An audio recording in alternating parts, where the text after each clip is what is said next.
হচ্ছে মৃত্যুদণ্ড ছাড়া আর কিচ্ছু দেওয়া উচিত না। তাদের তো বেঁচে থাকারই কোনো অধিকার নাই, তাদের অন্য শাস্তির কথা চিন্তা হচ্ছে কেন? অনেকজন আছে তাদেরকে যাবজ্জীবন কারাদণ্ড দিচ্ছে, সেটা আমরা মানি না। আমরা মানি তাদেরকে পাথর নিক্ষেপ করে মেরে ফেলা উচিত। তো আমরা ম্যাক্সিমাম এখানে মুসলিম আছি, মুসলিমে আমাদের ধর্মে আছে যদি একজন রেপ করে তাকে পাথর নিক্ষেপ করে মেরে ফেলা উচিত। তো আমাদের দেশে এরকম আইনগুলো কেন নাই? আমাদের দেশে তো ম্যাক্সিমাম সবাই মুসলিম আমরা জানি, তো এখানে এসব আইনগুলো কেন নাই? বাকিরা সব তো এখানে মুসলিমের দিয়ে চলতেছি আমরা, তো এইসব আইনগুলো কেন আনা হয় না? আমাদের আসি হচ্ছে একটা ছোট বাচ্চা, ওর জামা কাপড়ের কিছু নাই, ও যদি রেপ হয় আমাদের মতো মানুষরা তো সেফ না। আমি কলেজে যাওয়ার আগে আম্মু সবসময় চিন্তা করে কিন্তু তুমি সেফ থাকবা নাকি। তো এটা কেমন স্বাধীন দেশ যেখানে আমি নিজেকে সেফ ফিল করতেছি না?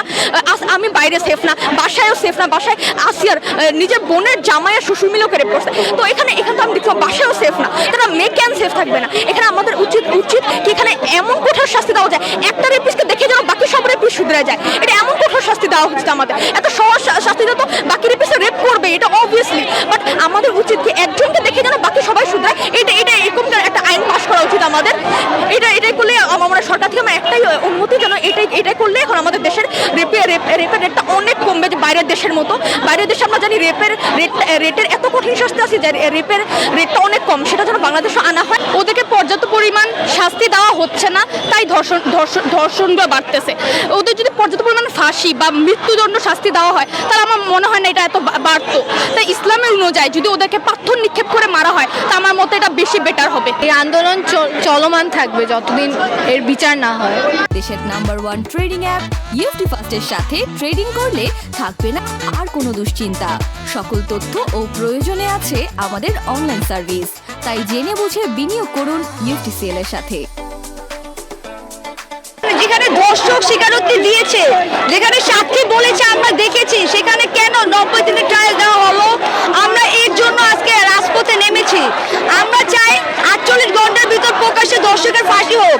আছিয়া একজন শিশু, তার এখনো যৌনাঙ্গ হয় নাই, তিনি একজন নারী হয়নি, তারপর কিভাবে তার ব্লেড দিয়ে যৌনাঙ্গ কাটা হয়? আমরা এগুলোর জবাব চাই।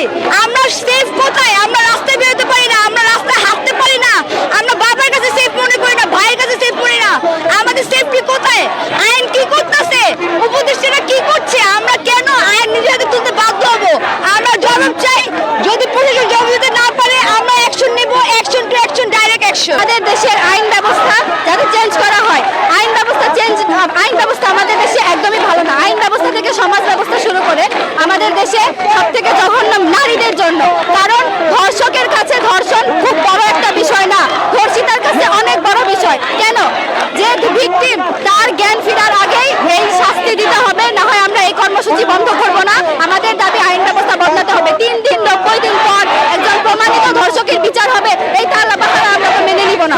কারণ এই 3 দিন 90 দিনে সে যে আরেকটা ধর্ষণ করবে না, তার মতো হাজারটা ধর্ষক যে দান হবে না, সেটা তো কে গ্যারান্টি দিবে? উপদেষ্টা না কে দিবে? আমরা দিতে পারবো? আপনারা দিতে পারবেন? পারবেন না। তাহলে এই 3 দিন 90 দিন এগুলো কোনো কথা না। ধর্ষক প্রমাণ হয়েছে মানে তাকে শাস্তি দিতে হবে, প্রকাশ্যে মৃত্যুদণ্ড। পরবর্তী কার্যক্রম এটা চলতে থাকবে। তার পরবর্তীতেও যদি না হয় এটা, তাহলে এটা হয়তো বা এই আন্দোলন ভয়ঙ্কর রূপ নিতে পারে। এটা এখনো বলা যাচ্ছে না, যেহেতু উপদেষ্টা এখনো কোনোভাবে কোনো দিক থেকে রেসপন্স করেনি। তো আমরা সময় দিচ্ছি, সময় নিচ্ছি। তো